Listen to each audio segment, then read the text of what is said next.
Hey YouTube, it's me KFoged, and I'm back with episode 4 in my podcast series One and Done, which is all about one turning. After the last episode, many have pointed out to me that the odds for scoring versus backline is better than the odds for showing as my benchmark in the last one. And they are absolutely correct, as my odds was kind of the worst case scenario, and it's often way easier to actually use the backline and score against it. The main focus in this VOD will be showing why it's easier against each of the three common line of scrimmage setups. So we will address the weakness and how to take advantage of it. The three common setups we'll see often with the backline is the big gaps with 2 squares, the smaller splits with only 1 square, or the tight ones, which I already addressed. Okay. To end this video, we'll introduce like a 2-in-1 defense that might combine the best of the backline and the Ds that trying to make it actually getting around pushes harder. But now, let's take a faster look at the tight line of scrimmage.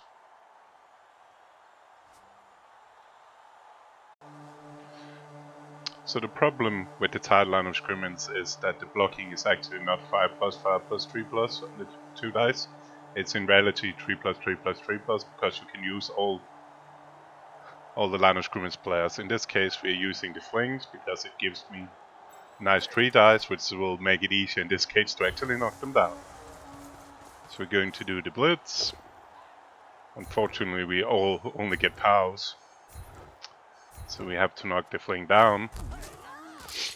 But it doesn't matter, we can keep running. We do need to fill out the squares behind, but because of the tight line of scrimmage there's nobody stopping us from running around. We could have made this 3 dice, but it doesn't really matter, because again the case we actually want to knock it down to show that it doesn't matter.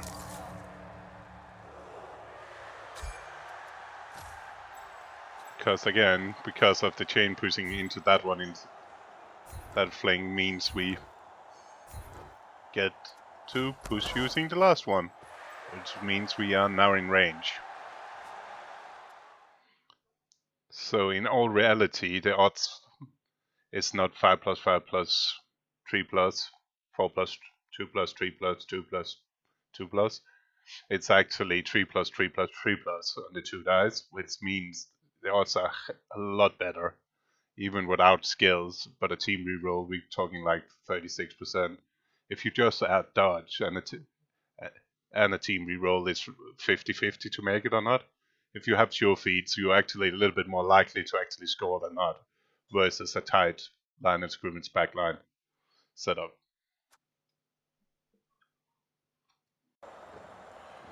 So next up after the tight line of scrimmage is the big split line of scrimmage, where there's 2 gaps between. As it already is probably pretty obvious, is they're quite isolated by the sides, which means 3 dicing is an option. So that's changing the odds slightly in that regard. So if we compare just the block sequences, because of the 3 dice we do need to go backward first if we don't have sidestep, which means we need an extra block. So it's 5+, 5+, 5+, 3+, which is still 33% without a reroll used, and almost 65 with a reroll. It's quite a lot better than the 5+, 5+, 3+, which is what we normally try to aim for people having to do. But it's a lot worse than the 3+, 3+, we just shown against the tight line of scrimmage. So definitely just the blocking sequence is better for the defense, having a big split. But let's show how you could attack this one to get 3 dice, 3 dice, and 3 dice. And we are using humans to make it more obvious than flings.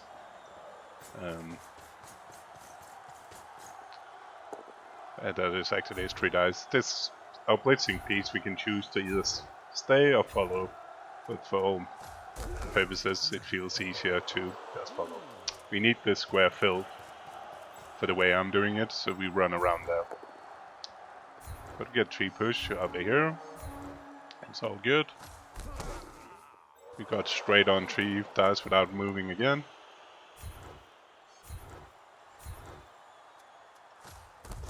And we got 3 dice here to finish it off.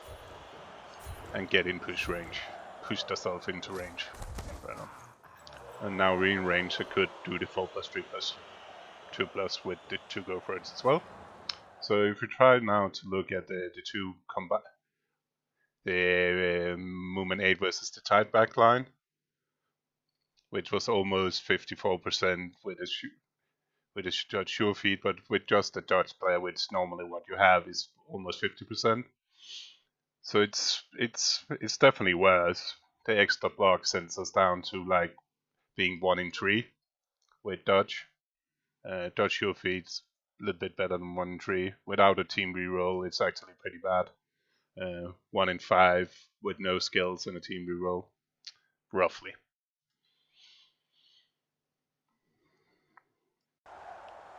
Last line of scrimmage setup you normally see with the backline is what I call the normal split, where there's 1 split between.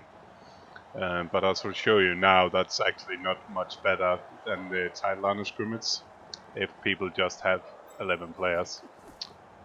So in this case we set up kind of split because we are expecting people to go down. So we do the blitz here. Gets a power, that's useful. We chain push in, we get our ball carrier forward.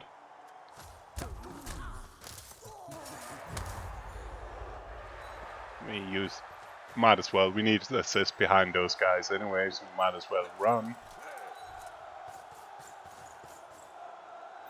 So we'll block there, so we might as well just move him. Just in this case, just to get 3 dices. It's not really needed, some of those moves.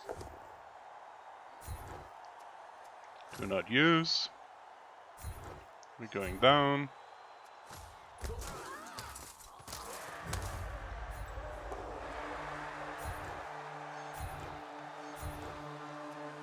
And we in scoring range, we used all 3 line of scrimmage players. So if we look at this again, it's actually, so versus big split, we had the 31%, like 1 in 3-ish. But this is actually, normal split is just as bad as the tight. If people have enough players to just do like I just did, it works fine. As long as you can use all 3 line of scrimmage players, of course, which is almost 50% to work with a Dutch player.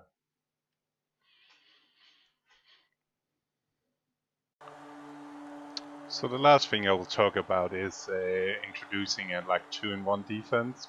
Godfrey and I has been working at, which kind of trying to combine the backline down here with a line of scrimmage with a straddling player and players behind it to make it hard, getting good angle on multiple blocks.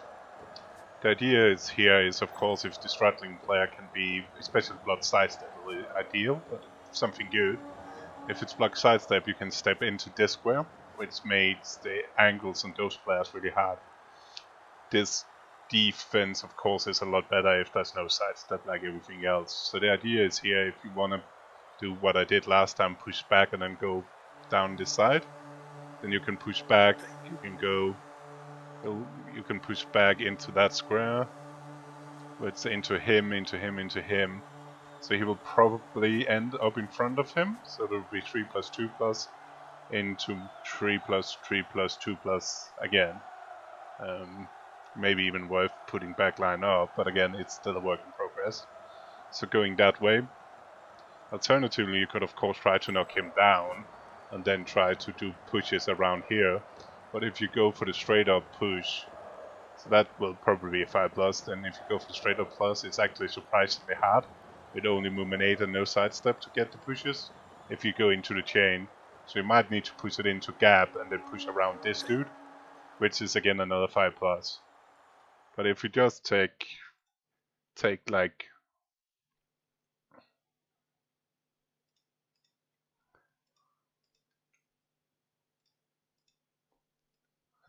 If we just take it where it's an extra 5 plus to push it back and then 3 plus 2 plus, it's still a lot harder to do than actually attacking the big split.